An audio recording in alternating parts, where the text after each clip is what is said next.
Sebelum ceritanya dimulai, silahkan tulis di kolom komentar dari daerah mana saja teman-teman yang menonton cerita ini.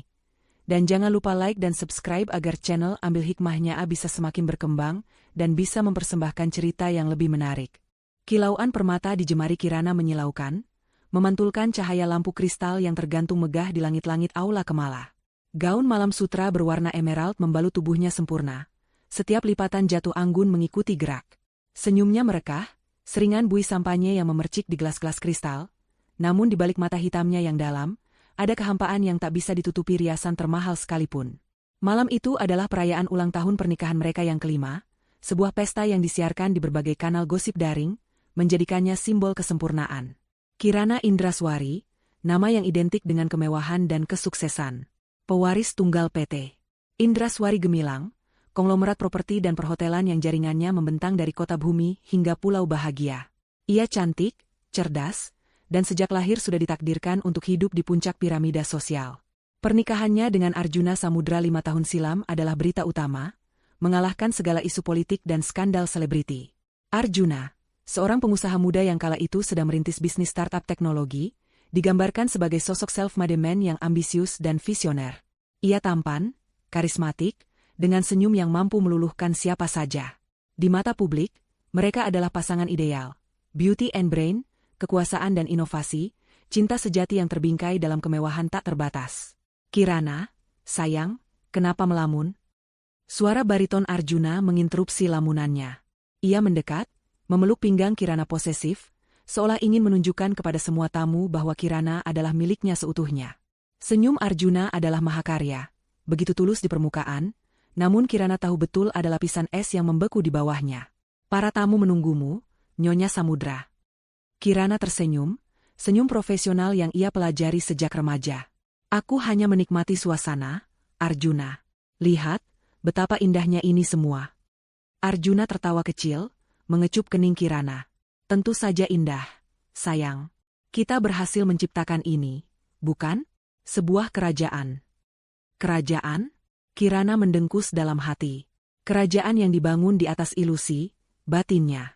5 tahun bukan waktu yang singkat untuk mengenal seseorang. Dulu, ia benar-benar percaya bahwa Arjuna adalah belahan jiwanya.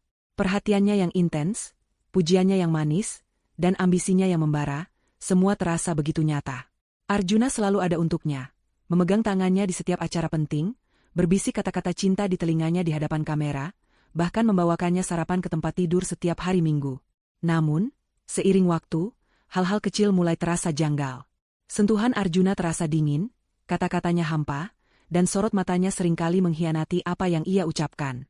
Pernikahan mereka, yang dimulai dengan ledakan kembang api dan janji-janji manis, kini terasa seperti istana kaca yang retak. Setiap hari, keretakan itu semakin melebar, membiarkan dinginnya realitas menyusup. Arjuna semakin sering pulang larut, beralasan rapat bisnis yang tak berkesudahan. Teleponnya selalu dalam mode senyap ketika berada di dekat Kirana, dan ia menjadi sangat protektif terhadap ponselnya. Bau parfum wanita asing seringkali tercium samar di kemejanya, yang selalu ia sangkal dengan alasan bertemu klien wanita. Kirana bukan wanita bodoh, ia tahu. Namun, ia memilih untuk menutup mata, berharap itu hanya paranoia semata, berharap ia salah, berharap Arjuna akan kembali seperti dulu. Lagi pula, mereka adalah pasangan sempurna di mata dunia. Mengapa harus merusak ilusi yang sudah susah payah dibangun?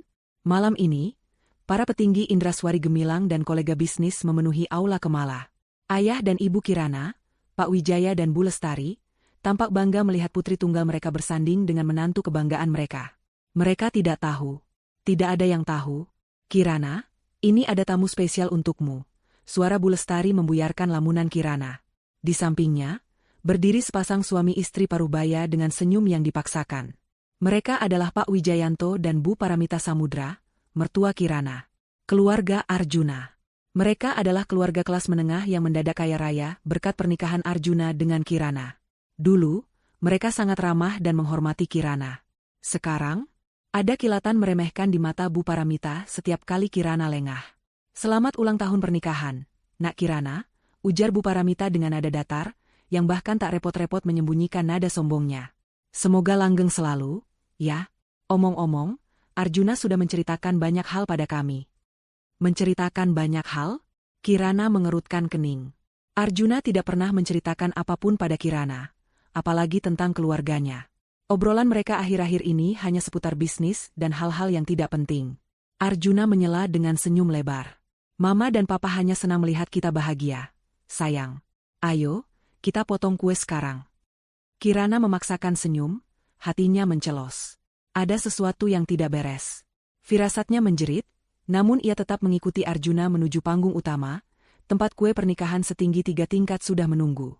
Kamera-kamera berkedip, sorakan tamu menggema. Senyum Kirana semakin kaku. Setelah prosesi pemotongan kue dan sesi foto yang terasa tak berujung, Kirana pamit ke toilet, mencari sedikit waktu untuk bernapas. Kepalanya pening, perutnya mual.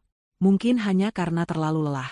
Di koridor sepi menuju toilet VIP, ia mendengar suara-suara samar dari balik pintu ruang kerja pribadi Arjuna yang kebetulan sedikit terbuka. Bukan suara Arjuna, tapi suara ibunya dan ibunya Arjuna, Bu Paramita.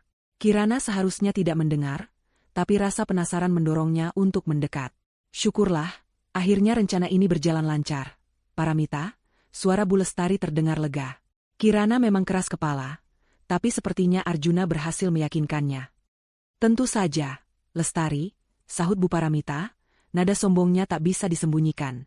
Arjuna kan pintar merayu.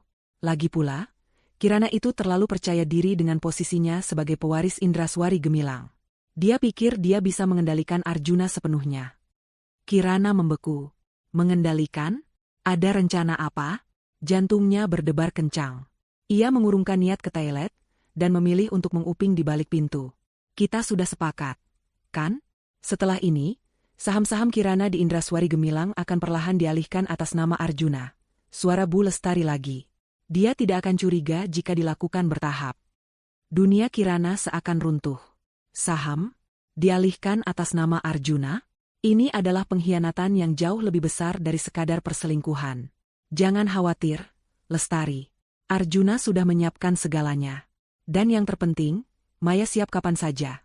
Suara Bu Paramita terdengar ceria. Dia gadis penurut, tidak seperti Kirana yang ambisius itu. Lagi pula, dia bisa memberikan Arjuna apa yang tidak bisa diberikan Kirana. Maya? Kirana menarik napas tajam. Nama itu, nama yang selalu ia abaikan. Nama yang disebut Arjuna sebagai sekretaris baru, yang sesekali menemaninya rapat. Gadis penurut? Memberikan apa yang tidak bisa Kirana berikan? Pikiran Kirana berputar kalut. Apakah ini maksudnya, anak? Kirana memang mengalami kesulitan untuk hamil. Ia sudah menjalani berbagai perawatan, namun hasilnya nihil. Apakah ini alasan sebenarnya? Terdengar suara tawarnya dari dalam ruangan. Kirana tidak akan tahu apa-apa. Dia terlalu sibuk dengan dunia fantasinya, ejek Bu Paramita. Dan dengan Maya, Arjuna akan punya ahli waris yang sah, memperkuat posisinya di Indraswari Gemilang. Ruang pribadi Kirana di penthouse bintang indah terasa dingin, hampa, meskipun pendingin ruangan sudah dimatikan. Gaun emerald yang tadinya anggun kini tergeletak lusuh di lantai marmer, seperti cangkang kosong yang ditinggalkan pemiliknya. Kirana duduk di tepi ranjang berukuran king, tubuhnya gemetar tak terkendali. Air mata yang tadi tertahan di pesta kini meluncur deras, membasahi pipinya tanpa henti. Setiap tetes adalah perwujudan dari rasa sakit, amarah, dan pengkhianatan yang mendalam. Kata-kata Arjuna, ibunya, dan ibu mertuanya berputar-putar di kepalanya, seperti rekaman rusak yang tak bisa dimatikan. Pernikahan kita? Maya. Bagaimana bisa? Bagaimana mereka bisa begitu tega? Ibu kandungnya sendiri, yang ia kira akan selalu menjadi benteng pelindungnya, justru bersekongkol. Ini bukan lagi sekadar perselingkuhan, ini adalah sebuah konspirasi besar yang dirancang untuk menghancurkan dirinya, merampas semua yang ia miliki. Kirana selalu percaya bahwa di balik semua intrik bisnis dan pergaulan sosial, keluarganya adalah tempatnya pulang, tempat ia aman. Kini, benteng itu telah runtuh, dan yang tersisa hanyalah puing-puing kepercayaan yang hancur. Ia bangkit, kakinya terasa berat, namun ada dorongan tak terlihat yang menariknya. Ia harus menghadapi mereka. Ia harus tahu, mengapa. Dengan sisa-sisa keberanian yang ia miliki, Kirana melangkah keluar kamar, menuju ruang keluarga tempat ia tahu Arjuna dan orang tuanya sedang berkumpul. Mungkin sedang merayakan kemenangan mereka. Suara tawa dan obrolan riang terdengar dari ruang keluarga. Kirana menyingkapkan tirai pintu geser, dan pemandangan di depannya membuat darahnya mendidih. Arjuna duduk santai di sofa, Di sampingnya Pak Wijayanto dan Bu Paramita, orang tua Arjuna. Di pangkuan Arjuna, seorang wanita berambut panjang, sederhana namun manis, tertawa manja. Maya, wanita itu, dengan mata kepala sendiri, Kirana melihat Arjuna mengecup kening Maya dengan penuh kelembutan yang tak pernah lagi ia rasakan. Napas Kirana tercekat. Rasa sakit itu tak terhingga. Ia merasa seolah ditusuk ribuan pisau. Arjuna. Suaranya bergetar, namun cukup keras untuk menghentikan tawa mereka. Semua mata tertuju padanya. Ekspresi mereka berubah, dari tawa riang menjadi terkejut, lalu jijik. Ya, jijik dan sedikit terganggu, seolah Kirana adalah tamu tak diundang yang merusak kebahagiaan mereka. Maya segera bangkit dari pangkuan Arjuna, wajahnya memerah karena malu, namun ada kilatan kemenangan yang tak bisa ia sembunyikan di matanya. Kirana, ada apa? Kenapa kau belum tidur? Arjuna bertanya dengan nada datar, tanpa sedikit pun penyesalan. Ia bahkan tak repot-repot menyembunyikan Maya. Apa yang kalian lakukan? Suara Kirana meninggi, air mata kembali membanjiri wajahnya. Bagaimana bisa kau, Arjuna, dan kalian, Mama, Papa, Ibu? Ia melihat ibunya, Bu Lestari, yang baru saja keluar dari dapur dengan nampan berisi minuman. Wajah Bu Lestari pucat pasi, namun tatapannya tetap dingin. Duduklah dulu, Kirana. Jangan berteriak seperti itu, ujar Bu Paramita dengan nada meremehkan, seolah Kirana adalah anak kecil yang merengek. Kau mempermalukan dirimu sendiri. Mempermalukan diriku sendiri? Kalian yang mempermalukanku. Kalian merancang semua ini di belakangku. Perselingkuhan, pernikahan kedua, dan sahamku. Kalian ingin mengambil semua yang kumiliki? Kirana menunjuk Arjuna, lalu Bu Paramita, dan terakhir, ibunya sendiri yang kini menghindari tatapannya. Arjuna menghela napas panjang, seolah Kirana adalah beban yang merepotkan. Kirana, ini bukan seperti yang kau pikirkan. Bukan seperti yang kupikirkan? Aku mendengar semuanya. Ibu bersekongkol dengan Mama Paramita. Aku mendengar Arjuna berbicara dengan wanita ini tentang pernikahan mereka. Kirana menatap Maya, yang kini menunduk, namun bibirnya sedikit menyunggingkan senyum tipis yang penuh kemenangan. Baiklah, jika kau sudah tahu, kata Arjuna, tiba-tiba nadanya berubah menjadi dingin dan tegas. Ia berdiri, menghampiri Kirana dengan langkah lambat. Ya, aku akan menikahi Maya. Dan ya, keluargaku mendukungku. Mengapa kau terkejut? Kau tidak bisa memberiku apa yang kubutuhkan, Kirana. Kata-kata itu bagai belati yang menghunjam jantung Kirana. Apa yang kubutuhkan? Apa yang kau butuhkan, Arjuna? Kekayaan? Status? Aku sudah memberimu semua itu. Aku mengangkatmu dari nol. Perusahaanmu, rumah ini, gaya hidup mewahmu, semua dariku. Jangan naif, Kirana, bentak Bu Paramita, menatap Kirana penuh kebencian. Kau pikir kekayaanmu itu segalanya? Arjuna butuh penerus. Dia butuh ahli waris. Kau tahu kau tidak bisa memberikannya. Kata-kata itu, kau tahu kau tidak bisa memberikannya, menghantam Kirana telak. Rasa sakit karena ketidakmampuannya untuk memiliki anak selalu menjadi luka tersembunyi, kini diungkit dan dijadikan senjata. Ia menatap ibunya, Bu Lestari, mencari dukungan, mencari pembelaan. Namun Bu Lestari hanya terdiam, tatapannya kosong, seperti patung tanpa ekspresi. Lagi pula, lelaki punya kebutuhan, Kirana, Arjuna menambahkan dengan santai, kembali duduk di sofa dan merangkul Maya yang kini menatapnya penuh kagum. Maya bisa memberiku apa yang kau tidak bisa. Dia gadis penurut, tidak ambisius, dan dia siap memberiku anak. Ahli waris untuk kerajaan yang akan kita bangun bersama. Kata-kata itu, kerajaan yang akan kita bangun bersama, menggema di benak Kirana. Ini bukan hanya tentang anak. Ini tentang merebut kendali dan kekuasaan. Mereka meremehkan dirinya, menganggapnya hanya sebagai sebuah inkubator yang gagal. Sebuah jembatan menuju kekayaan yang bisa dibuang begitu saja setelah tujuannya tercapai.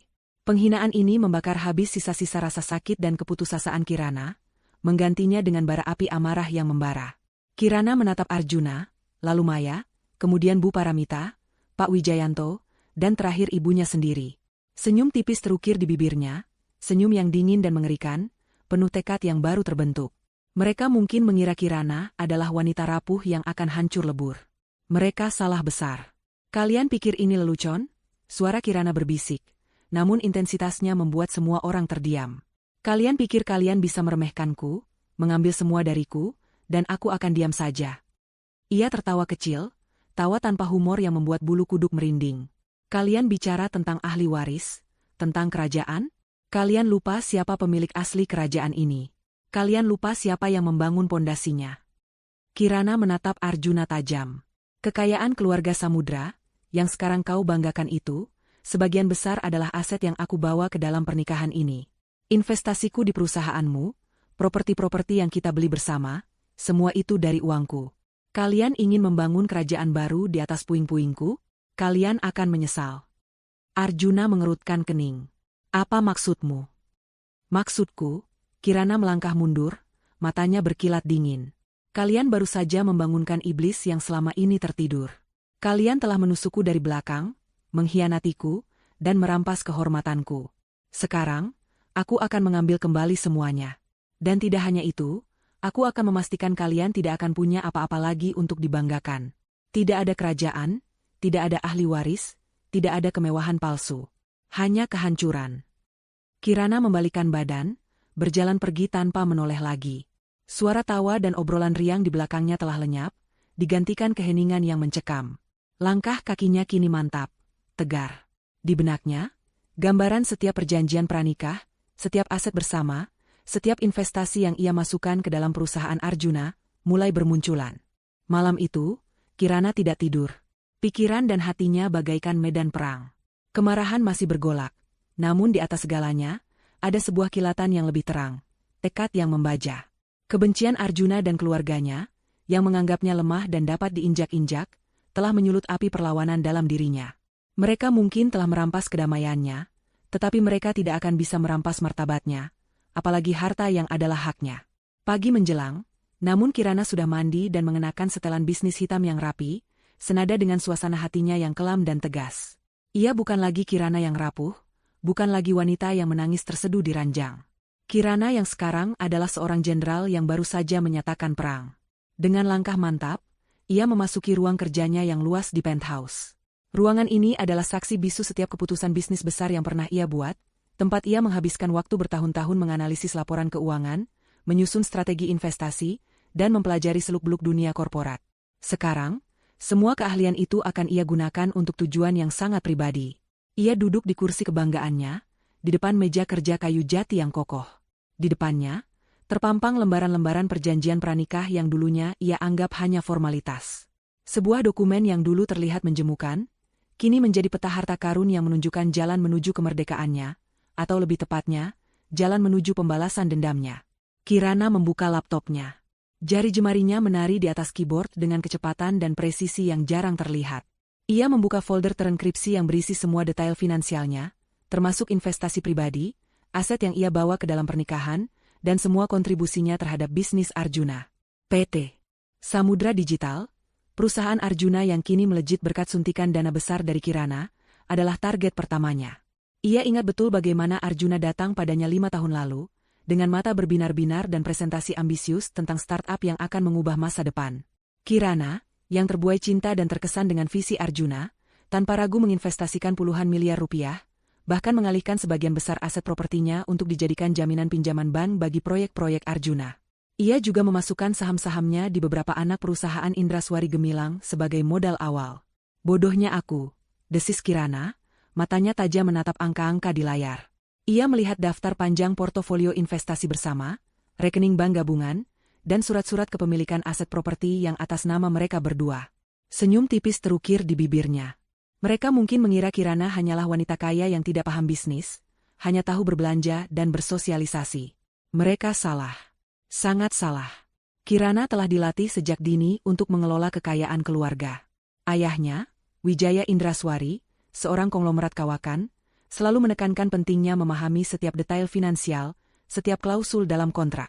Harta itu bukan hanya untuk dinikmati, Kirana, ayahnya pernah berkata, tapi juga untuk dikelola dan dilindungi.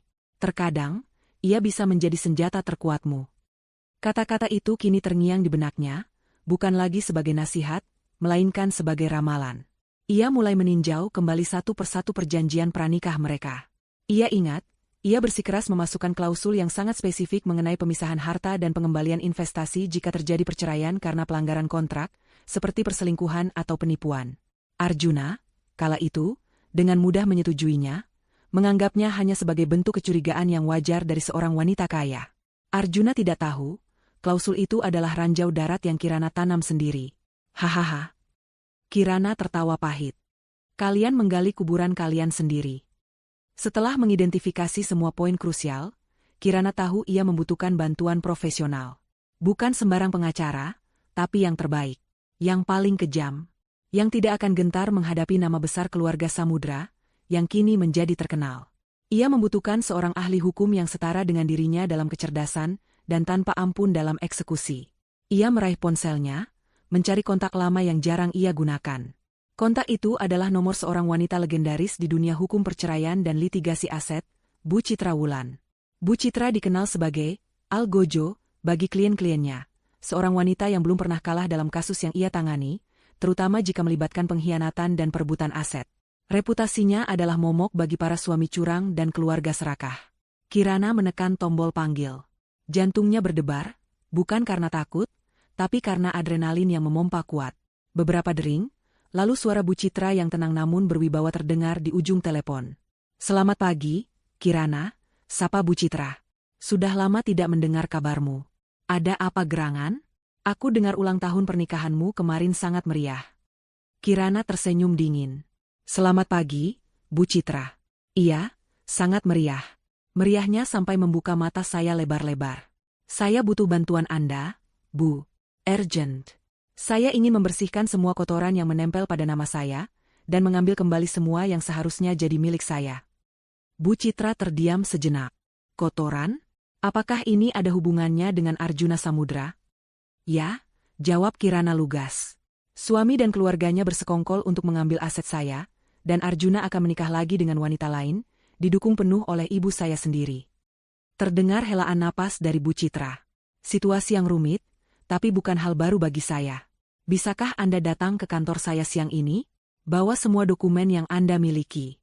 Perjanjian pranikah, laporan keuangan, bukti transfer, apapun yang relevan.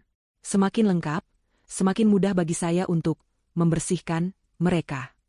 Siang ini saya akan tiba di kantor Anda, Bu Citra," tegas Kirana. "Dan saya tidak ingin meninggalkan satupun sen yang menjadi hak saya. Saya ingin mereka tidak punya apa-apa lagi." "Niat yang kuat, Kirana," kata Bu Citra, suaranya kini terdengar ada sedikit senyum tipis. "Saya suka itu. Sampai nanti." Panggilan terputus. Kirana merasa beban berat sedikit terangkat dari pundaknya. Ia telah menemukan senjatanya, dan ia telah menemukan ahlinya. Kekuatan finansial, yang selama ini ia gunakan untuk mengembangkan bisnis, kini akan menjadi pedang tajam untuk membalas pengkhianatan. Arjuna dan keluarganya akan segera tahu bahwa mereka telah meremehkan seorang Kirana Indraswari. Ini bukan hanya tentang uang, ini tentang harga diri dan keadilan. Dan Kirana siap membayar berapapun harganya. Pertemuan Kirana dengan Bu Citra Wulan di kantor hukumnya yang elegan adalah titik balik. Bu Citra, dengan aura ketenangan namun mata setajam elang, mendengarkan setiap detail cerita Kirana tanpa interupsi. Ia meneliti setiap dokumen yang dibawa Kirana. Perjanjian pranikah, laporan keuangan gabungan, akta kepemilikan aset, hingga bukti transfer dana yang Kirana suntikan ke perusahaan Arjuna. "Situasi ini lebih dari sekadar perceraian biasa, Kirana," ujar Bu Citra, setelah meninjau semua berkas. Kacamata bacanya terlepas perlahan, dan ia menatap Kirana dengan tatapan penuh pemahaman. "Ini adalah kasus penipuan, penggelapan, dan konspirasi untuk mengambil alih aset secara ilegal. Untungnya, perjanjian pranikahmu sangat kuat. Klausul pengembalian investasi jika ada pelanggaran kontrak sangat eksplisit."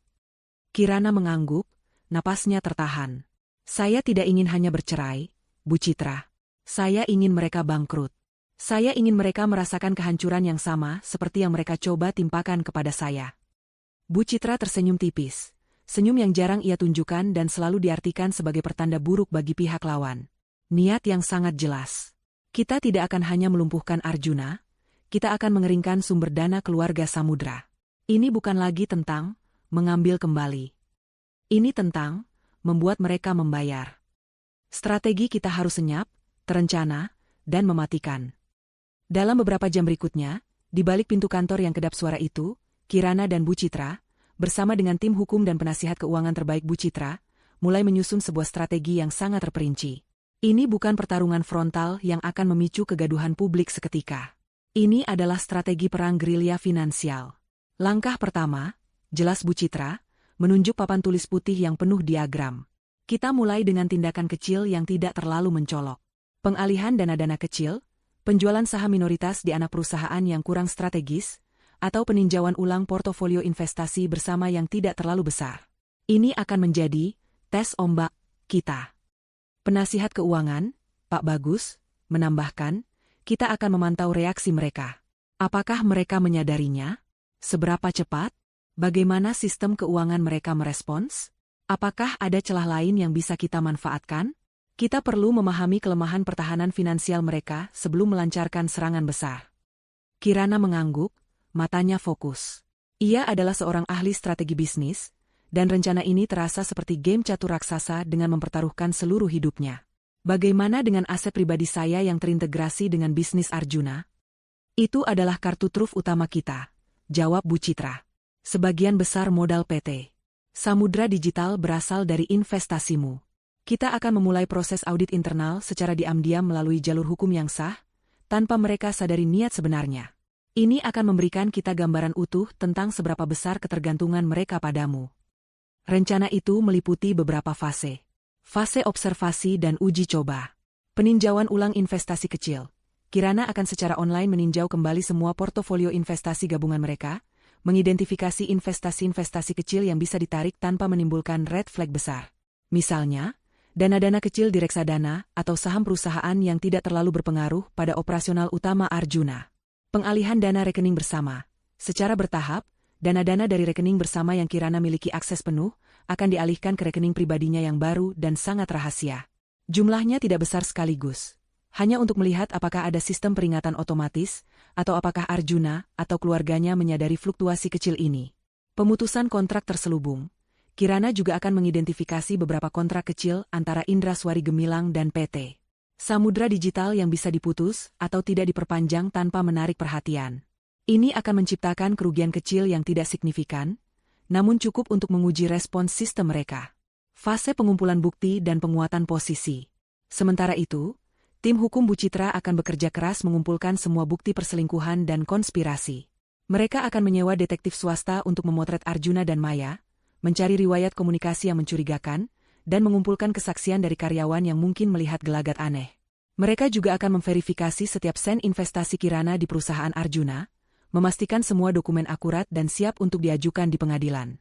Tujuannya, jelas Bu Citra, adalah menciptakan efek kura-kura dalam tempurung. Kita akan menusuk mereka dari berbagai sisi kecil, membuat mereka merasa ada yang salah, namun mereka tidak tahu dari mana asalnya. Mereka akan sibuk mencari masalah di luar, sementara kita menghancurkan fondasi mereka dari dalam. Kirana mengangguk. Strategi ini sempurna.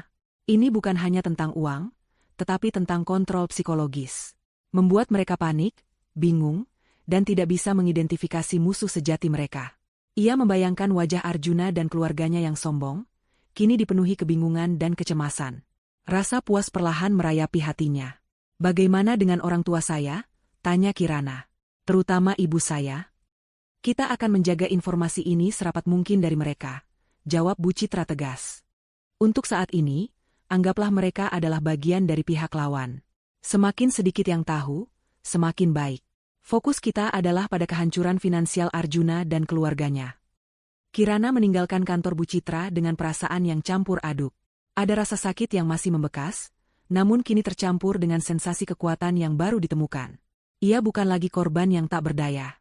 Ia adalah arsitek kehancuran bagi mereka yang telah mengkhianatinya. Kembali ke penthouse, Kirana melanjutkan perannya sebagai istri yang baik di mata Arjuna dan ibunya. Ia tersenyum tipis saat Arjuna bertanya mengapa ia tampak pucat. Hanya lelah, Arjuna. Pesta kemarin terlalu meriah. Ia bahkan memaksakan diri untuk makan malam bersama keluarga besar Samudra, mendengarkan obrolan mereka tentang rencana pernikahan Arjuna dan Maya di masa depan, tanpa menunjukkan sedikitpun emosi. Dalam diam, di balik mata yang tampak lelah itu, otak Kirana bekerja keras. Ia sedang menghitung langkah, menyusun strategi, dan menyiapkan perang yang akan mengubah segalanya. Arjuna dan keluarganya mungkin sibuk merayakan kemenangan mereka.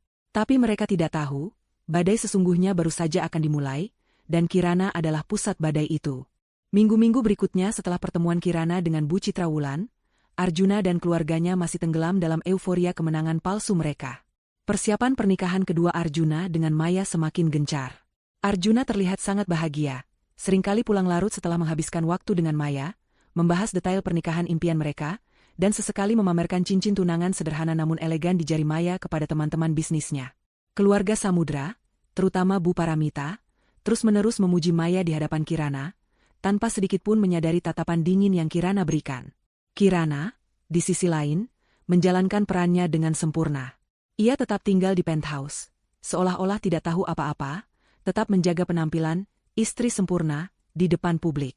Ia bahkan sesekali ikut dalam acara keluarga Arjuna, mengamati setiap gerak-gerik mereka, terutama perbincangan tentang finansial. Namun, di balik topeng ketenangannya, ia dan tim Bu Citra sedang bergerak dalam senyap. Langkah-langkah kecil Kirana mulai menimbulkan riak.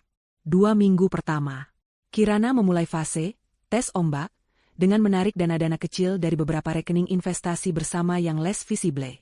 Misalnya, ia mengalihkan $50.000 dari sebuah reksadana saham campuran yang tidak terlalu aktif, dan menjual beberapa lot saham minoritas di perusahaan teknologi kecil yang tidak terlalu dikenal. Jumlahnya tidak signifikan dalam skala total kekayaan Arjuna dan PT Samudra Digital, sehingga tidak menimbulkan alarm besar. Namun, laporan keuangan bulanan yang masuk ke meja Arjuna mulai menunjukkan adanya fluktuasi kecil yang tidak biasa. Beberapa pos pengeluaran tampak sedikit lebih tinggi, atau saldo di beberapa rekening investasi terlihat sedikit berkurang tanpa alasan yang jelas. Ada apa ini, Dito? Arjuna bertanya kepada kepala keuangannya saat meninjau laporan.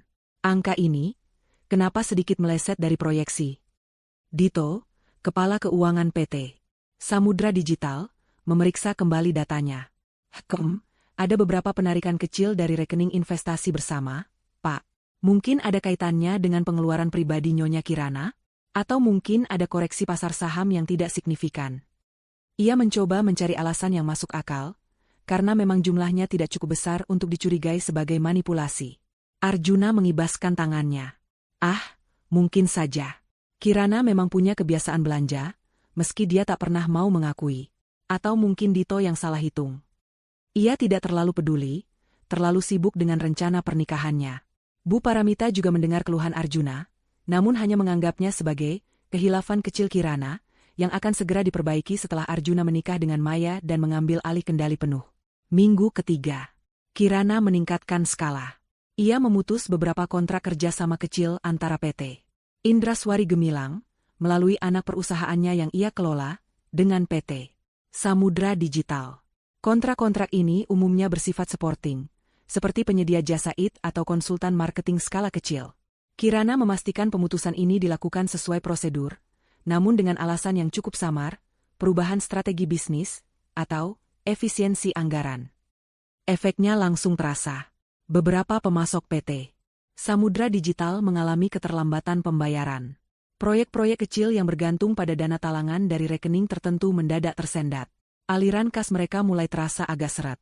Pak, beberapa tagihan dari proyek sistem logistik cerdas belum bisa dicairkan, lapor manajer proyek kepada Arjuna. Rekening kas proyek tampaknya menipis. Apa-apaan ini? Arjuna mulai sedikit kesal. Periksa lagi. Jangan sampai proyek ini molor. Apalagi sebentar lagi aku akan punya nama baru untuk Indraswari Gemilang. Bu Paramita, yang kebetulan sedang berada di kantor Arjuna, ikut menimpali. Mungkin itu efek dari pengeluaran Kirana untuk pesta kemarin? Mahal sekali, kan? Tidak tahu diri dia. Arjuna mengangguk setuju. Mungkin juga. Kirana memang pemboros. Mereka masih mencari kambing hitam pada Kirana, namun tak ada yang terpikir akan niat jahat. Kecurigaan mereka masih tertuju pada hal-hal kecil, bukan pada Kirana sebagai sumber masalah. Mereka terlalu terlena dalam kesombongan dan kebahagiaan semu. Menjelang akhir bulan pertama, tim Bu Citra berhasil mendapatkan akses lebih dalam ke struktur keuangan PT Samudra Digital melalui celah hukum dan koneksi internal yang mereka miliki. Mereka menemukan bukti-bukti paper trail yang menghubungkan suntikan dana Kirana secara langsung dengan aset inti perusahaan. Mereka juga mengidentifikasi beberapa aset properti penting yang dibeli atas nama Arjuna, namun menggunakan dana pribadi Kirana sebagai modal utama, seringkali melalui transfer bertahap yang kini menjadi bukti kuat. Mereka sama sekali tidak menyadari besarnya ketergantungan mereka pada Anda, Kirana, ujar Bu Citra dalam laporan terbarunya. Mereka menganggap semua itu sudah melebur menjadi milik Arjuna. Padahal, kita punya jejak digital yang tidak bisa dibantah. Kirana memejamkan mata. Rasa puas itu begitu manis. Mereka terlalu sibuk dengan persiapan pernikahan, terlalu mabuk dengan kemenangan, sehingga luput memperhatikan detail-detail kecil yang kini menumpuk menjadi bom waktu. Apakah mereka mulai curiga? Tanya Kirana. Belum pada Anda secara spesifik, jawab Bu Citra. Mereka masih menganggap ini sebagai masalah internal, entah itu keteledan karyawan, fluktuasi pasar, atau kebiasaan buruk Kirana. Mereka terlalu tinggi hati untuk melihat ancaman dari Anda. Ini saat yang tepat untuk melancarkan serangan berikutnya. Kirana tersenyum dingin. Baiklah, Bu Citra. Saya sudah siap. Biarkan badai dimulai. Di penthouse, Arjuna sedang memilih desain undangan pernikahan dengan Maya. Menurutmu yang mana, sayang? Yang ini terlihat modern, tapi yang itu lebih klasik dan mewah. Maya tersenyum manja, menyandarkan kepalanya di bahu Arjuna. Mereka berdua begitu larut dalam impian pernikahan mewah yang mereka pikir akan membawa kebahagiaan sejati. Mereka tidak tahu, di bawah kaki mereka, tanah sedang bergeser. Getaran-getaran kecil yang mereka rasakan hanyalah pertanda awal dari gempa bumi finansial yang akan Kirana ciptakan. Sebuah badai yang akan merobohkan istana kaca mereka hingga ke akar-akarnya. Mentari pagi menyapa kota mega dengan sinarnya yang terik. Namun di balik kemewahan gedung-gedung pencakar langit dan kemacetan ibu kota, sebuah badai finansial tengah bersiap. Di satu sisi, Kirana duduk tenang di ruang kerjanya, menatap monitor dengan tatapan penuh perhitungan. Di sisi lain, Arjuna masih sibuk menikmati bulan madu prapernikahannya dengan Maya, tak menyadari awan gelap yang mulai berkumpul di atas kepalanya. Setelah tes ombak, di bab 5 berhasil tanpa menimbulkan kecurigaan signifikan, Kirana dan timnya memutuskan bahwa inilah saatnya melancarkan serangan besar pertama. Bu Citra Wulan, dengan senyum tipisnya yang mematikan, telah menyiapkan segala sesuatunya dengan cermat. Kita akan mulai dengan menarik investasi terbesar Anda di PT Samudra Digital, ujar Bu Citra dalam rapat daring dengan Kirana. Itu akan menjadi pukulan telak pertama. Lalu, kita akan membekukan akses mereka ke beberapa rekening bersama yang krusial, yang menjadi urat nadi operasional mereka. Kirana mengangguk. Jantungnya berdegup kencang, bukan karena takut, melainkan karena antisipasi. Lakukan, Bu Citra. Saya ingin melihat reaksinya. Pagi itu, serangkaian tindakan hukum dan finansial yang telah disiapkan secara matang pun dilancarkan. Pukul 9 WIB, penarikan investasi utama. Melalui jalur hukum yang sangat rapi dan tidak bisa dibantah, Kirana mengajukan permohonan penarikan dana investasi utamanya dari PT Samudra Digital. Dana ini, senilai ratusan miliar rupiah, adalah modal awal yang dulu Kirana suntikan untuk mengembangkan startup Arjuna menjadi perusahaan sebesar sekarang. Dokumen perjanjian pranikah yang mengikat pengembalian dana ini jika terjadi pelanggaran kontrak, beserta bukti perselingkuhan Arjuna yang telah dikumpulkan tim detektif Bu Citra, menjadikan langkah ini sah dan tak terbantahkan. Di kantor PT Samudra Digital, alarm finansial berbunyi nyaring. Dito, kepala keuangan, terpaku di kursinya, matanya melotot pada layar komputer. Tidak mungkin, desisnya, dana sebesar ini ditarik. Ia segera berlari ke ruangan Arjuna, wajahnya pucat pasi. Pak Arjuna, gawat, dana investasi utama dari Nyonya Kirana ditarik. Arjuna, yang sedang asyik menandatangani berkas tanpa melihat isinya, mendongak kaget. Ditarik? Apa maksudmu ditarik? Itu dana Indraswari Gemilang, kan? Mereka tidak bisa begitu saja menariknya. Tidak, Pak. Ini atas nama pribadi Nyonya Kirana, dengan klausa khusus. Dan penarikannya sudah disetujui oleh pengadilan. Ini gila. Dito menunjukkan notifikasi email resmi dari bank dan pengadilan. Seketika itu juga, senyum sombong Arjuna luntur. Wajahnya memerah padam. Ratusan miliar rupiah menghilang begitu saja? Ini pukulan yang luar biasa.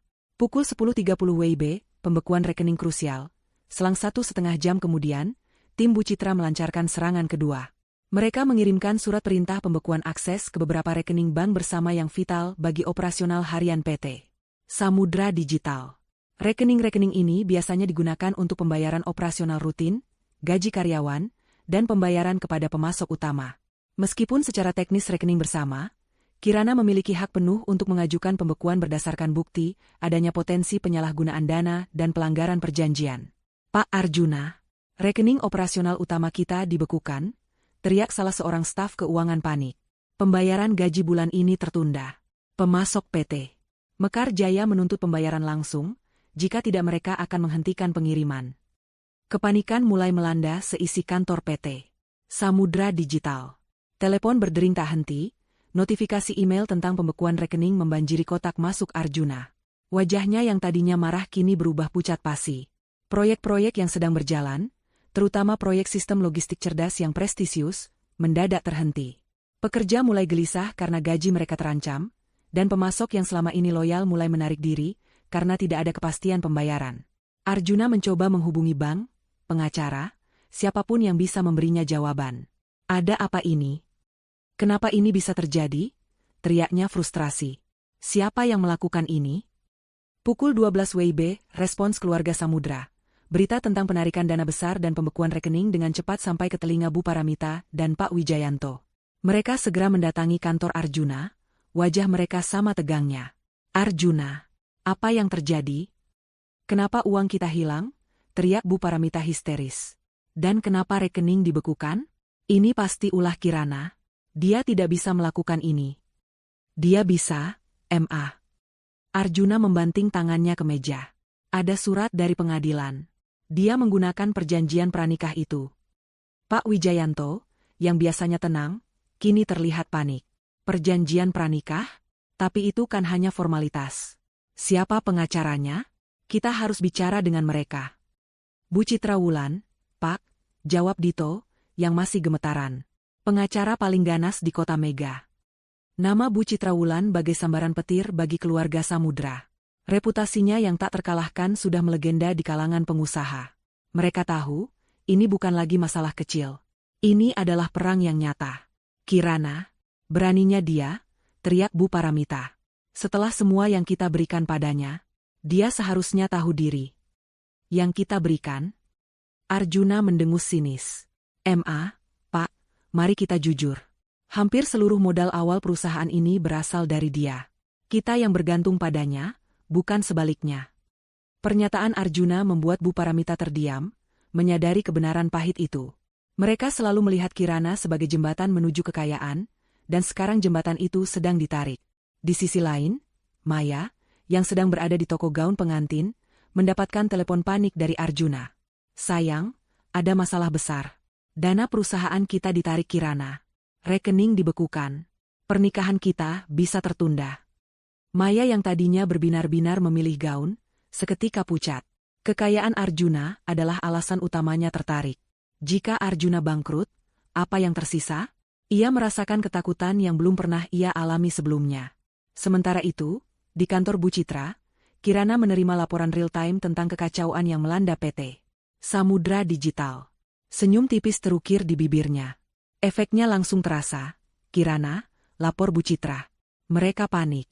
Proyek-proyek terhenti, kredit macet, dan pemasok mulai menarik diri. Pertahanan mereka rapuh. Bagus, kata Kirana, tatapannya jauh. Pastikan mereka tahu ini hanya permulaan. Jangan ada komunikasi langsung dari saya. Biarkan pengacara saya yang berbicara. Bu Citra mengangguk. Tentu saja. Semua komunikasi akan melalui jalur hukum. Mereka akan dipaksa untuk bernegosiasi, atau menghadapi kehancuran total. Di penthouse mewah mereka, Kirana menyaksikan berita di televisi yang mulai menyoroti gejolak keuangan tak terduga di PT Samudra Digital. Analis keuangan mulai berspekulasi tentang penyebabnya, namun belum ada yang menunjuk Kirana sebagai dalang. Mereka masih percaya narasi Arjuna sebagai pengusaha sukses yang sedang menghadapi tantangan pasar. Kirana menyesap tehnya, matanya menatap Arjuna yang kini menelepon dengan wajah frustrasi di seberang ruangan. Ia tidak lagi melihat Arjuna sebagai pria yang pernah ia cintai, melainkan sebagai musuh yang harus ia kalahkan. Badai telah dimulai. Dan Kirana, sang dalang di balik layar, baru saja menggerakkan bidak-bidak utamanya. Mereka akan merasakan setiap hembusan angin badai itu, hingga mereka tidak lagi punya apa-apa selain penyesalan. Gelombang kejut dari tindakan Kirana terus menghantam keluarga Samudra, satu persatu, mengikis fondasi kemewahan palsu yang selama ini mereka sandang. Setelah rekening-rekening utama dibekukan dan investasi inti ditarik, PT Samudra Digital benar-benar lumpuh. Proyek-proyek besar yang menjadi tulang punggung perusahaan mandek total, klien-klien besar menarik diri, dan karyawan mulai mengundurkan diri massal karena gaji yang tak kunjung dibayarkan.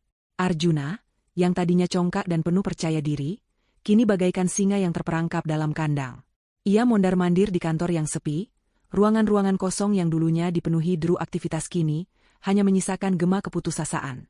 Teleponnya terus berdering, bukan dari mitra bisnis atau investor, melainkan dari penagih utang, bank yang ingin menyita aset, dan pengacara yang mewakili pemasok yang dirugikan. Bangkrut, kita akan bangkrut, desis Arjuna, menjambak rambutnya sendiri. Wajahnya yang dulunya mulus kini dipenuhi garis-garis kekhawatiran dan kelelahan. Lingkaran hitam di bawah matanya semakin pekat, dan tubuhnya terlihat semakin kurus. Di rumah, situasinya tak kalah buruk. Gaya hidup mewah keluarga Samudra, yang mereka pamerkan selama ini, kini menjadi jerat mematikan. Cicilan mobil-mobil mewah mereka, yang tadinya dibayar dari keuntungan perusahaan, kini macet total. Surat peringatan dari leasing dan ban mulai menumpuk di meja. Rumah mewah mereka di kawasan elit Taman Elok, yang dibeli sebagian besar dengan dana Kirana, kini terancam disita. Mama tidak percaya ini terjadi. Kirana itu benar-benar iblis. Teriak Bu Paramita histeris, melemparkan surat peringatan penyitaan dari bank ke lantai. Ia tak lagi peduli dengan penampilannya. Rambutnya kusut, pakaiannya asal-asalan, dan matanya bengkak karena terus menangis. Bagaimana kita bisa hidup? Kita tidak punya apa-apa lagi. Pak Wijayanto, yang biasanya otoriter, kini hanya bisa duduk terdiam di sofa, menatap kosong ke depan.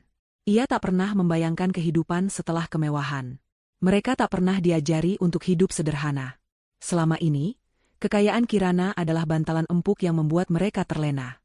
Tekanan finansial yang ekstrim mulai memicu konflik internal di antara keluarga Samudra. Mereka yang dulu begitu kompak mendukung Arjuna dan meremehkan Kirana, kini saling menyalahkan. Ini semua salahmu, Arjuna, teriak Bu Paramita, menunjuk putranya. Kau terlalu serakah. Kau tidak bisa mengurus Kirana dengan benar. Kalau saja kau tidak main api dengan wanita itu. Salahku? Mama dan Papa juga ikut bersekongkol ingin mengambil saham Kirana. Balas Arjuna tak kalah sengit. Kalian juga yang menyuruhku menikah lagi demi ahli waris. Sekarang siapa yang rugi? Kami hanya ingin yang terbaik untukmu. Untuk nama keluarga. Pak Wijayanto menimpali, suaranya parau. Sekarang kita akan dicap keluarga bangkrut. Semua orang akan menertawakan kita. Maya, yang tadinya bersinar dengan impian pernikahan mewah, kini merasa seperti berada di neraka. Ia tinggal di rumah keluarga Arjuna, menyaksikan langsung kehancuran mereka. Janji-janji manis Arjuna tentang masa depan yang cerah kini berubah menjadi kenyataan yang menyakitkan. Ia melihat Arjuna, yang dulu gagah dan percaya diri, kini menjadi pria yang marah dan putus asa. Arjuna, aku tidak bisa seperti ini terus, kata Maya suatu malam, saat mereka hanya bisa makan mie instan di dapur gelap karena listrik mereka terancam diputus. Aku tidak bisa hidup seperti ini. Aku juga butuh kepastian. Kita mau menikah, tapi kapan? Bagaimana caranya? Arjuna menatap Maya dengan mata marah. Kau pikir ini mudah? Aku sedang berjuang mati-matian. Harusnya kau mendukungku, bukan menambah masalah. Maya terkejut melihat perubahan drastis pada Arjuna. Pria yang dulu begitu lembut dan perhatian, kini adalah cerminan dari frustrasi dan keputusasaan. Ia mulai menyadari bahwa ia telah tertipu, bukan oleh Kirana, tetapi oleh Arjuna dan janji-janji palsunya. Aku tidak ingin seperti ini. Aku ingin hidupku kembali. Sementara itu, di sebuah kantor hukum mewah di pusat kota, Kirana menerima laporan terbaru dari Bu Citra. Laporan penjualan aset mereka sudah masuk ke pengadilan. Kirana, kata Bu Citra dengan nada tenang. Rumah di Taman Elok, 3 unit mobil mewah, dan beberapa aset properti lainnya akan segera disita untuk melunasi hutang-hutang PT Samudra Digital. Kirana hanya mengangguk. Tidak ada ekspresi kemenangan berlebihan di wajahnya, hanya kepuasan yang dingin. Ia membayangkan rumah mewah itu, tempat ia pernah mencoba membangun kebahagiaan, kini akan kosong dan disita. Bagaimana dengan mereka? Tanya Kirana. Mereka masih menolak untuk bernegosiasi secara baik-baik, namun mereka sudah mulai panik, jawab Bu Citra. Saya menerima puluhan email dan telepon dari pengacara mereka yang memohon penundaan penyitaan. Arjuna bahkan mencoba menawarkan sebagian kecil aset yang tersisa sebagai ganti rugi, tapi tentu saja saya tolak. Pesan Anda jelas, tidak ada ampun. Kirana memejamkan mata. Ia bisa membayangkan tekanan yang mereka alami. Keluarga Samudra, yang tidak pernah tahu arti kekurangan, kini dihadapkan pada kenyataan pahit kebangkrutan. Bagaimana dengan ibu saya? Kirana bertanya, ada nada lembut yang tak bisa ia sembunyikan. Bu Citra menghela napas. Bu Lestari juga sudah mencoba menghubungi saya berkali-kali. Beliau juga ingin menemui Anda. Tampaknya beliau sangat menyesal. Tapi seperti yang Anda minta, saya tidak memberikan akses. Kirana mengerti. Ia masih terluka oleh pengkhianatan ibunya. Tetapi ia tahu, untuk mencapai tujuannya, ia tidak boleh goyah. Di media massa, rumor tentang kebangkrutan total PT Samudra Digital semakin santer. Berita tentang penyitaan aset mereka mulai menyebar, meskipun belum ada konfirmasi resmi dari pihak Arjuna. Nama Arjuna Samudra, yang dulu identik dengan pengusaha muda sukses, kini mulai dikaitkan dengan kegagalan dan skandal. Pada titik ini, Arjuna dan keluarganya telah kehilangan hampir segalanya. Aset-aset mulai disita. Tabungan mereka terkuras habis untuk membayar pengacara dan mencoba menutupi lubang-lubang finansial yang menganga. Rumah mewah mereka, mobil-mobil mewah, dan gaya hidup glamour yang selalu mereka pamerkan, perlahan runtuh di hadapan mata publik. Keluarga besar yang dulu menyanjung Arjuna dan meremehkan Kirana, kini saling menyalahkan dan berusaha mencari kambing hitam atas kehancuran ini. Kirana menyaksikan semua ini, tidak dengan kepuasan yang riuh, tetapi dengan ketenangan yang dalam. Ia telah melewati fase amarah yang membakar. Kini, yang ia rasakan adalah sebuah realisasi. Bahwa kekayaan sejati bukanlah pada harta yang menumpuk, melainkan pada harga diri dan kemampuan untuk berdiri tegak setelah dihancurkan. Babak baru dalam hidupnya akan segera dimulai, di atas puing-puing kehancuran mereka.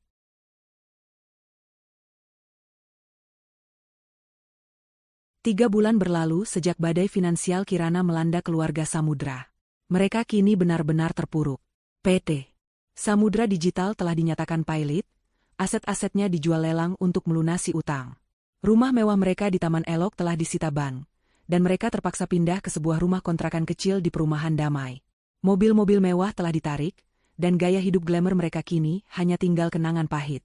Arjuna, Pak Wijayanto, dan Bu Paramita, yang dulu selalu tampil necis dan angkuh, kini terlihat lusuh dan putus asa. Martabat mereka hancur, dan nama baik mereka tercoreng di mata masyarakat. Tekanan hidup telah mengubah mereka menjadi orang asing bagi diri mereka sendiri. Arjuna, yang dulunya memimpikan kerajaan teknologi, kini hanya bisa bekerja serabutan untuk sekadar menyambung hidup. Ia kehilangan semua koneksi dan relasi bisnisnya. Setiap pintu yang dulu terbuka lebar, kini tertutup rapat di hadapannya. Bu Paramita, yang selalu menyombongkan diri dengan perhiasan dan pesta, kini harus belajar berhemat dan menghadapi kenyataan bahwa ia tidak lagi memiliki pelayan. Pak Wijayanto, yang dulu selalu disegani, kini hanya bisa menunduk malu jika bertemu mantan koleganya. Di tengah kehancuran itu, ada satu nama yang terus menghantui mereka, Kirana. Mereka telah mencoba berbagai cara untuk menghubunginya, melalui telepon, surat, bahkan mencoba mendatangi penthouse-nya secara langsung, namun selalu gagal. Kirana tetap tidak tersentuh, seperti benteng baja yang tak bisa ditembus. Setiap upaya negosiasi melalui pengacara mereka selalu ditolak mentah-mentah oleh Bu Citra Wulan, dengan pesan singkat yang selalu sama, Nona Kirana tidak akan mundur. Hingga pada suatu sore yang mendung, setelah semua jalan buntu, mereka menerima sebuah surat resmi. Bukan surat panggilan pengadilan, bukan surat penyitaan, melainkan sebuah undangan. Undangan untuk bertemu dengan Kirana. Bukan di pengadilan, bukan di kantor pengacara, melainkan di sebuah kafe senja yang tenang di pinggir kota. Tempat itu jauh dari gemerlap kehidupan mewah yang dulu mereka kenal, seolah menyiratkan posisi mereka yang sebenarnya saat ini. Arjuna, Pak Wijayanto, dan Bu Paramita tiba di kafe itu dengan perasaan campur aduk. Ada rasa takut, putus asa, namun juga secercah harapan. Mungkin Kirana akhirnya luluh. Mungkin ia akan menghentikan penderitaan mereka. Kirana sudah duduk di sebuah sudut, tenang dan anggun dalam balutan blazer navy sederhana, tanpa perhiasan berlebihan. Wajahnya memancarkan ketenangan yang mendalam, tatapan matanya tajam namun tidak lagi dipenuhi amarah yang membakar. Ia memesan teh chamomile, seolah pertemuan ini hanyalah obrolan santai di sore hari. Melihat Kirana yang begitu berbeda dari terakhir kali mereka lihat, kuat, mandiri, dan berwibawa, membuat Arjuna dan keluarganya merasa semakin kecil. Tidak ada lagi arogansi di wajah mereka, hanya keputusasaan yang nyata. Kirana, Suara Arjuna terdengar parau, pecah. Ia duduk di hadapan Kirana, diikuti Pak Wijayanto dan Bu Paramita. Kirana, tolonglah hentikan semua ini. Bu Paramita segera menyambung, air mata mulai mengalir di pipinya. Nak Kirana, Mama mohon. Ampuni kami. Kami tahu kami salah. Kami sangat menyesal. Kirana memandangi mereka satu persatu, tanpa emosi yang terlihat jelas. Ia menyesap tehnya perlahan, membiarkan keheningan yang canggung menyelimuti mereka. Ini adalah momen yang ia impikan, momen konfrontasi terakhir, di mana ia akan berbicara dari posisi kekuatan. Menyesal? Kirana akhirnya bersuara, nadanya datar, tanpa nada menghakimi, namun dingin menusuk. Kalian menyesal karena kehilangan segalanya, atau karena telah mengkhianatiku? Pertanyaan itu menghantam mereka. Arjuna menunduk, tak berani menatap mata Kirana. Kirana, kami tahu kami serakah, kata Pak Wijayanto, suaranya bergetar. Kami buta oleh harta.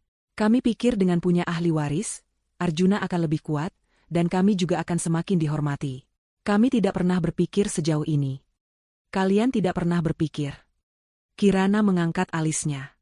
Kalian merencanakan di belakangku, bersekongkol dengan ibu kandungku sendiri, untuk merampas asetku, dan menggantikanku dengan wanita lain. Kalian menganggapku sebagai inkubator yang gagal, lalu membuangku begitu saja. Apakah itu bukan pemikiran yang matang? Apakah itu bukan perencanaan yang sempurna? Arjuna mengangkat kepalanya, matanya penuh penyesalan. Kirana, aku tahu aku salah besar. Aku dibutakan oleh ambisi. Aku pikir aku bisa memiliki segalanya, kekayaanmu, dan juga seorang wanita yang bisa memberiku anak.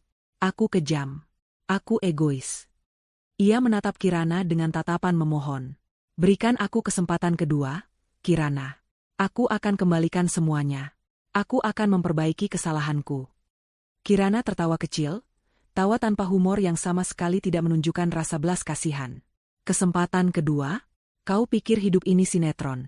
Arjuna, kau tahu berapa malam aku tidak bisa tidur, menangis dalam diam, setelah mendengar pengkhianatanmu? Kau tahu bagaimana rasanya dicampakan dan dihina oleh orang-orang yang paling kupercayai. Ia menatap Bu Paramita. Mama Paramita, Anda bilang saya pemboros, tidak tahu diri. Anda senang melihat saya hancur dan digantikan Maya. Apa yang Anda rasakan sekarang? Apakah kemewahan palsu itu terasa lebih manis dari kehancuran ini? Bu Paramita hanya bisa menangis, tak sanggup menjawab. Kemudian Kirana menatap ibunya, Bu Lestari, yang datang belakangan dan kini berdiri agak jauh, takut untuk mendekat. Bu Lestari adalah yang paling terpukul. Ia melihat putrinya kini berdiri tegak, memancarkan kekuatan yang tak pernah ia duga. Ibu, panggil Kirana lembut, namun suaranya tetap tegas. Apakah ini yang ibu inginkan? Seorang menantu yang akan menguasai aset ibu, dan seorang cucu yang bukan dari darah dagingku? Apakah ibu pikir saya tidak akan tahu, tidak akan berjuang? Bu Lestari berjalan mendekat, air mata membanjiri wajahnya. Kirana, maafkan ibu, nak. Ibu hanya ingin yang terbaik untukmu, untuk nama keluarga. Ibu pikir Arjuna bisa memberimu kebahagiaan sejati. Ibu takut kau tidak bisa punya anak, dan itu akan merusak masa depanmu. Masa depan saya tidak ditentukan oleh seorang pria atau oleh seorang anak. Ibu, kata Kirana, tatapannya kini sedikit melunak namun tetap berjarak. Masa depan saya ditentukan oleh diri saya sendiri. Dan kebahagiaan sejati tidak dibangun di atas kebohongan dan pengkhianatan. Kirana kembali menatap Arjuna dan keluarganya. Kalian datang ke sini memohon pengampunan, memohon saya menghentikan aksi ini. Tapi sudah terlambat. Kalian telah menghancurkan kepercayaan saya. Kalian telah menunjukkan warna asli kalian. Dan sekarang, kalian harus menerima konsekuensinya. Ia berdiri dari kursinya. Saya telah mendapatkan kembali semua yang menjadi hak saya. Dan saya tidak akan mundur sampai keadilan benar-benar terpenuhi. Apa yang kalian alami sekarang adalah buah dari perbuatan kalian sendiri. Pelajaran ini harus kalian rasakan, agar kalian tahu betapa berharganya kejujuran dan kesetiaan. Tanpa menunggu jawaban, Kirana berbalik dan melangkah keluar dari kafe, meninggalkan Arjuna, Pak Wijayanto, dan Bu Paramita yang terpaku dalam penyesalan yang mendalam. Mereka telah kehilangan segalanya, bukan karena takdir, tetapi karena keserakahan dan pengkhianatan mereka sendiri. Konfrontasi terakhir ini bukanlah tentang rekonsiliasi, melainkan tentang penegasan bahwa Kirana telah menang, dan mereka telah kalah, sepenuhnya. Setelah konfrontasi terakhir yang dingin dan tanpa ampun di kafe senja itu, Kirana merasa seolah beban bertonton terangkat dari pundaknya. Tidak ada lagi rasa dendam yang membakar, hanya kelegaan yang mendalam. Ia telah menyampaikan pesannya dengan jelas, menegaskan posisinya, dan kini saatnya untuk benar-benar menutup bab kelam dalam hidupnya dan melangkah maju. Proses perceraian Kirana dengan Arjuna berjalan lancar, tanpa hambatan berarti. Dengan bukti-bukti yang kuat dan argumen yang tak terbantahkan dari Bu Citra Wulan, pengadilan dengan cepat mengabulkan permohonan Kirana. Perjanjian pranikah mereka menjadi senjata utama, memastikan setiap aset yang Kirana bawa ke dalam pernikahan kembali padanya. Tidak hanya itu, Arjuna juga diwajibkan membayar kompensasi atas kerugian moral dan finansial yang ditimbulkan. Namun, mengingat kondisi Arjuna yang sudah bangkrut, kompensasi itu hanya menjadi formalitas hukum. Kirana tidak lagi membutuhkan uangnya, ia hanya ingin penegasan keadilan. Secara hukum, Kirana kini resmi menyandang status janda. Namun, bagi Kirana, ini adalah kebebasan sejati. Bebas dari ikatan pernikahan yang hampa, bebas dari ilusi kemewahan yang menipu, dan yang terpenting, bebas dari orang-orang yang telah mengkhianatinya. Dengan sebagian besar kekayaannya kembali padanya, Kirana memutuskan untuk tidak lagi terjebak dalam lingkaran kemewahan semu. Ia tidak lagi peduli dengan sorotan media atau citra, pasangan sempurna, yang selama ini membelenggunya. Kirana menjual penthouse mewah yang penuh kenangan pahit itu, dan memilih untuk pindah ke sebuah rumah yang lebih sederhana namun asri, dengan pemandangan taman hijau yang luas. Ia merombak total gaya hidupnya. Ia mulai membersihkan lingkaran pertemanannya. Para sosialita yang dulu hanya mendekat karena statusnya sebagai Nyonya Samudra, kini menghilang satu persatu. Kirana tidak peduli. Ia menemukan ketenangan dan kebahagiaan sejati dengan berteman dengan orang-orang yang tulus, jauh dari intrik dan kepalsuan. Ia menghabiskan lebih banyak waktu untuk membaca buku, bermeditasi, dan melakukan perjalanan ke tempat-tempat yang tenang dan inspiratif, menemukan kembali dirinya yang hilang di balik citra publik. Tetapi Kirana bukan tipe wanita yang hanya akan menikmati kekayaannya dalam kesendirian. Jiwa bisnisnya tetap membara, namun kali ini, ia ingin membangun sesuatu yang otentik dan memiliki dampak positif. Ia menggunakan hartanya untuk memulai babak baru dalam hidupnya. Kirana memutuskan untuk berinvestasi dalam bisnis yang ia impikan sejak lama. Sebuah startup sosial yang berfokus pada pengembangan ekonomi kreatif masyarakat desa, khususnya para wanita. Ia percaya bahwa pemberdayaan perempuan adalah kunci untuk menciptakan perubahan nyata di masyarakat. Ini bukan hanya tentang profit, Bu Citra. Jelas Kirana suatu hari, saat Bu Citra mengunjunginya di kantor barunya yang lebih minimalis namun modern. Ini tentang menciptakan nilai, memberikan kesempatan, dan membangun sesuatu yang benar-benar bisa saya banggakan. Berbeda dengan apa yang Arjuna lakukan. Bu Citra tersenyum bangga. Saya tidak meragukan Anda, Kirana. Anda selalu memiliki visi yang kuat. Dan sekarang, Anda memiliki kebebasan penuh untuk mewujudkannya. Kirana mempekerjakan tim yang loyal dan berdedikasi, orang-orang yang memiliki visi yang sama dengannya. Ia terjun langsung ke lapangan, mengunjungi desa-desa terpencil, bertemu dengan para pengrajin, petani, dan ibu rumah tangga yang memiliki potensi luar biasa namun minim akses. Ia menginvestasikan dananya untuk pelatihan, pengembangan produk, dan pemasaran, membantu mereka memasarkan hasil karya mereka ke pasar yang lebih luas. Pekerjaan baru ini memberinya kepuasan yang tidak pernah ia rasakan dalam pernikahan mewahnya. Melihat senyum para wanita yang diberdayakan, menyaksikan produk-produk mereka diekspor ke luar negeri, dan mendengar cerita sukses mereka, jauh lebih berharga daripada pesta-pesta glamour atau barang-barang mewah. Kirana menemukan makna hidup yang lebih dalam, yang tidak terikat pada status atau jumlah aset. Ia juga memulai sebuah yayasan sosial yang berfokus pada advokasi hukum bagi korban kekerasan dalam rumah tangga dan penipuan aset. Pengalamannya sendiri telah membuka matanya akan kerentanan banyak wanita di luar sana yang tidak memiliki sumber daya atau pengetahuan untuk melawan. Seiring berjalannya waktu, nama Kirana Indraswari kembali dikenal. Namun kali ini bukan sebagai pewaris konglomerat yang menikahi pengusaha sukses, melainkan sebagai seorang sosialpreneur dan filantropis yang berdedikasi. Kisah perjuangannya, meskipun tidak pernah ia gembar-gembor, secara perlahan menyebar di kalangan tertentu, menjadi inspirasi bagi banyak orang. Suatu sore, saat Kirana sedang merayakan keberhasilan salah satu proyeknya di sebuah desa terpencil, ia menerima telepon dari Pak Wijaya, ayahnya. Kirana, ayah bangga padamu, nak. Suara Pak Wijaya terdengar tulus. Ayah lihat apa yang kau lakukan. Kau telah membuktikan bahwa kau adalah Indraswari sejati, yang tidak hanya peduli pada harta, tapi juga pada sesama. Maafkan ayah yang dulu terlalu buta. Kirana tersenyum. Tidak apa-apa, ayah. Semua ini adalah pelajaran berharga. Ia masih belum siap sepenuhnya untuk berbicara dengan ibunya, Bu Lestari, yang telah mengkhianatinya. Namun, ia tahu, penyembuhan membutuhkan waktu. Untuk saat ini, ia memilih untuk fokus pada kebahagiaan dan tujuannya yang baru. Kirana menatap matahari terbenam di balik deretan sawah hijau. Hatinya dipenuhi kedamaian yang belum pernah ia rasakan dalam pernikahannya yang megah. Ia telah melewati badai, berhasil memisahkan dirinya sepenuhnya dari Arjuna dan keluarganya, dan kini ia berdiri tegak, memegang kendali penuh atas hidupnya. Kekayaan sejati bukanlah pada apa yang ia miliki di rekening bank, tetapi pada kebebasan, integritas, dan tujuan hidup yang berarti. Ia akhirnya menemukan kebahagiaan yang otentik, jauh dari kilauan istana kaca yang retak. 6 bulan setelah Kirana menancapkan bendera kebebasannya, kehidupan keluarga Samudra telah mencapai titik nadir. Mereka yang dulu begitu sombong, kini hidup dalam kemiskinan yang memilukan. Rumah kontrakan kecil mereka di perumahan damai menjadi satu-satunya tempat bernaung, namun bahkan itu pun seringkali terancam karena tunggakan sewa. Semua aset yang tersisa telah dijual, baik secara sukarela maupun melalui penyitaan, untuk melunasi gunung hutang yang tak berujung. Arjuna, yang dulunya adalah pengusaha muda yang menjanjikan, kini hanya bayangan dirinya yang dulu. Ia kehilangan semua relasi bisnisnya, reputasinya hancur lebur. Tidak ada perusahaan yang mau mempekerjakannya, dan setiap upaya untuk memulai bisnis baru selalu kandas karena catatan keuangannya yang buruk dan label penipu yang melekat padanya.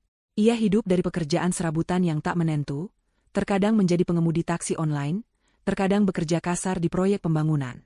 Wajahnya selalu muram, dipenuhi penyesalan dan kemarahan pada Kirana. Bu Paramita, yang terbiasa hidup mewah dengan pelayan, kini harus melakukan semua pekerjaan rumah tangga sendiri. Tangannya kapalan, wajahnya kuyu, dan tatapan matanya kosong.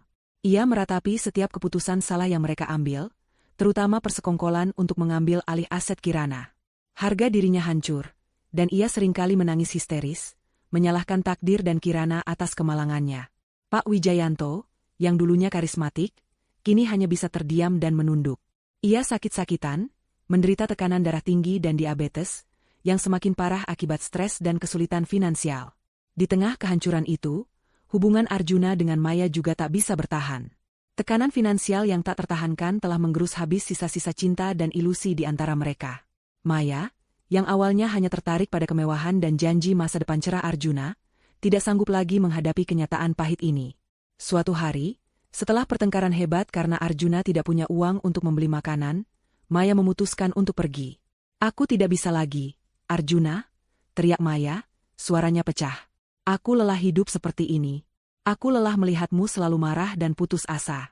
Kau bilang akan memberiku kehidupan yang lebih baik, tapi kau memberiku neraka." Arjuna menatapnya dengan mata kosong. "Kau juga sama saja, Maya. Kau hanya menginginkan uangku. Kau tidak pernah mencintaiku." "Aku mencintaimu, tapi aku tidak mencintai kemiskinan," balas Maya tajam, mengambil tas kecilnya. "Kau tidak bisa memberikan apa-apa lagi. Aku kembali ke hidupku yang sederhana saja. Setidaknya di sana ada kedamaian, bukan janji palsu dan kehancuran." Maya pergi, tanpa menoleh lagi. Ia kembali ke kampung halamannya, ke kehidupannya yang sederhana sebelum bertemu Arjuna. Ia merasa tertipu, bukan oleh Kirana, tapi oleh impian palsu yang ditawarkan Arjuna. Karma telah bekerja, dan Maya menerima bagiannya dalam kehancuran itu. Berita tentang kebangkrutan total keluarga Samudra, perceraian Arjuna dengan Maya, dan penjualan lelang aset-aset mereka, akhirnya menjadi konsumsi publik. Media massa yang dulu memuja Arjuna, kini memberitakan kejatuhannya dengan gamblang. Berita itu sampai ke telinga Kirana melalui laporan berita online dan timnya. Kirana membaca artikel-artikel itu dengan tenang. Tidak ada rasa riang atau euforia yang berlebihan. Hanya ada sebuah realisasi yang mendalam. Ia melihat bagaimana karma bekerja, bagaimana roda kehidupan berputar. Mereka yang dulu menginjak-injak harga dirinya, kini terkapar tanpa daya. Suatu sore, Kirana mengunjungi Bu Citra Wulan di kantornya. Ia membawa sebuah parsel kecil sebagai ucapan terima kasih. "Mereka benar-benar jatuh miskin, Bu Citra," kata Kirana, menatap keluar jendela. "Maya juga sudah meninggalkan Arjuna. Saya tidak melihat mereka lagi sejak pertemuan terakhir itu." Bu Citra mengangguk. "Ya, Kirana. Kehancuran mereka sudah total. Tidak ada lagi yang bisa diambil dari mereka. Semua tuntutan hukum telah terpenuhi. Anda telah mendapatkan kembali semua hak Anda." Kirana tersenyum tipis. Saya tidak pernah berpikir akan sejauh ini, Bu. Tapi saya tidak menyesalinya. Anda melakukan apa yang harus Anda lakukan, kata Bu Citra lembut. Kadang, keadilan memang harus diperjuangkan dengan cara yang menyakitkan. Tapi Anda mendapatkan lebih dari sekadar uang kembali, Kirana. Anda mendapatkan kekuatan dan harga diri Anda. Kirana mengangguk, matanya berkaca-kaca. Ya, itu benar. Balas dendamnya, meskipun pahit dan brutal, telah memberinya kekuatan dan pelajaran terbesar dalam hidupnya. Ia telah belajar bahwa harga diri dan kebahagiaan sejati jauh lebih berharga daripada kekayaan atau status yang dibangun di atas kebohongan dan pengkhianatan. Hubungan Kirana dengan ibunya, Bu Lestari, juga mulai membaik secara perlahan. Setelah melihat kehancuran keluarga Arjuna dan melihat bagaimana Kirana bangkit dengan caranya sendiri, Bu Lestari akhirnya mengakui kesalahannya dan meminta maaf dengan tulus.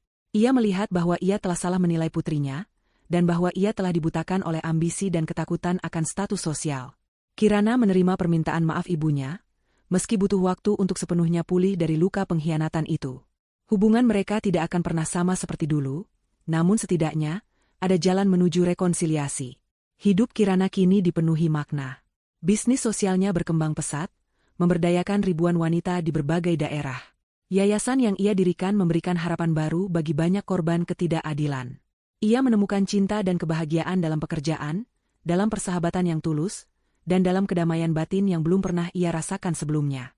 Ia masih kaya, jauh lebih kaya dari sebelumnya. Tetapi kekayaan itu kini digunakan untuk tujuan yang mulia, bukan lagi untuk kemewahan semu atau pamer status. Melihat kembali perjalanannya, Kirana menyadari bahwa kehancuran istana kaca itu adalah berkah terselubung. Ia harus kehilangan segalanya untuk menemukan dirinya yang sejati. Ia harus merasakan pengkhianatan terdalam untuk belajar tentang kekuatan dan ketahanan dirinya. Ia adalah bukti hidup bahwa seorang wanita yang terluka dapat bangkit kembali, bukan hanya untuk membalas dendam, tetapi untuk membangun sesuatu yang lebih besar dan bermakna. Kisahnya menjadi pengingat bahwa keadilan mungkin lambat, tetapi pasti akan menemukan jalannya, dan bahwa harga diri serta kebahagiaan sejati tidak dapat dibeli dengan uang, atau dibangun di atas puing-puing hati orang lain.